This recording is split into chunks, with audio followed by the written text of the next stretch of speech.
one thing to generate a volume of leads, it's another thing to generate quality leads. We talked yesterday about capitalizing on your best asset, and again, who's your best asset, guys? Franchisees. Okay, even ones that are doing okay are still your best asset. It's like the returning customer syndrome, you know, which costs more? Marketing dollars to generate a new customer or marketing dollars to generate a return customer? Which costs more? The new one, right. So if we're looking at getting those quality franchisees and we're leveraging our current base, if you actually look, they're the same person. Because the people that are building your chain now, and you know what's interesting is the barometer is especially now. The people that are still in business now, I don't want to say that as a negative, but I want to tell you that they should be patted on the back. Because I've been there on the receiving end of calls from franchisees saying, I'm not making it. Lenny and I were talking earlier, you know, how does a franchisor, again, feeling isolated, deal with that? How do you not take that personally? You know it's not you, the franchisor, you're doing everything humanly possible short of coming out and running their franchise for them. You know, how do you accept the fact that they're not doing well, or they're possibly failing, or they have failed? They maybe didn't follow the system, maybe they did follow the system, and it's just the economy.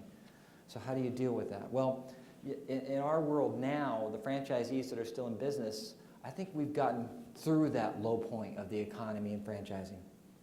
I think we took that hit in terms of the initial part of 2009 in terms of cash flow and lenders and capital crunch and so on and so forth, and we're making our rebound now. But I think more importantly, we've acknowledged the shift and we've learned things that we probably won't revert to in terms of bad habits or ways we used to operate hands over fist. And now your best operators are the people that are in fact still in business.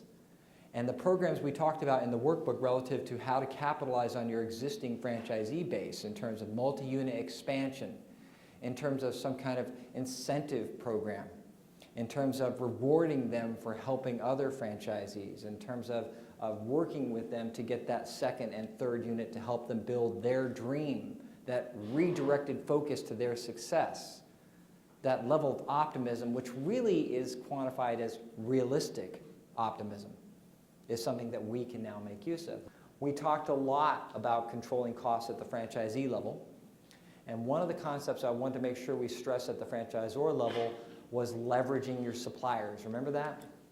How can we renegotiate with our suppliers to our benefit as the franchisor and to also benefit franchisees? Did anyone check that off in the strategies about leveraging vendors? Show of hands, anybody check that off? Okay. And the other one, which was astounding to me, was to see the fact that very few franchisors actually track on a cumulative basis the purchases that are taking place between franchisees and your approved vendors directly under independent contract out there every day. And how powerful it would be to know what's going on in the market in terms of purchases.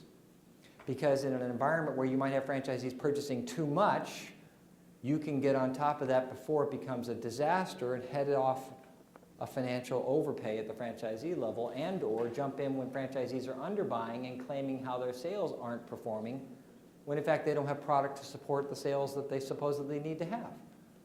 And how do we track that currently unless we've got some kind of cumulative way of receiving data directly from vendors as to what purchases my franchisees are making? And in today's economic environment, looking at reducing costs for your franchisees is critical, and looking at reducing costs for you is just as important. And we talked about using or leveraging suppliers to take advertising or sponsorship positions. You and I talked about this for Ruby's. How can you leverage suppliers to take ad positions within your extranet or within your CRM? Remember Powered By? One thing that I forgot to cover that I wanted to mention was we have clients that generate profits from having sponsors take positions within their extranet so that franchisees see their ad and can link through to that sponsor's website, Printing for Less, for example. The one point that I forgot to mention, though, was that we have several clients that are taking the profits from that program and putting them directly into the National Ad Fund. So when they're marketing their franchise program, they have a supplemental contribution to their ad fund that kicks in right away from profits derived from vendor sponsorships without being obnoxious on their extranet, on their CRM, on their online training module, or even on their POS system. POS system brought to you by Intuit. POS system brought to you by Kraft Foods, your #1 provider of cheese products for your restaurant, which is someone that wants exposure in front of your franchisees every day. They're not buying cheese every day, but they are going into their POS every day. And if Kraft can maintain that level of exposure on a daily basis, is that worth a couple $100s a month to them? Manish, have you heard of vendors doing things like that? Yeah. Okay.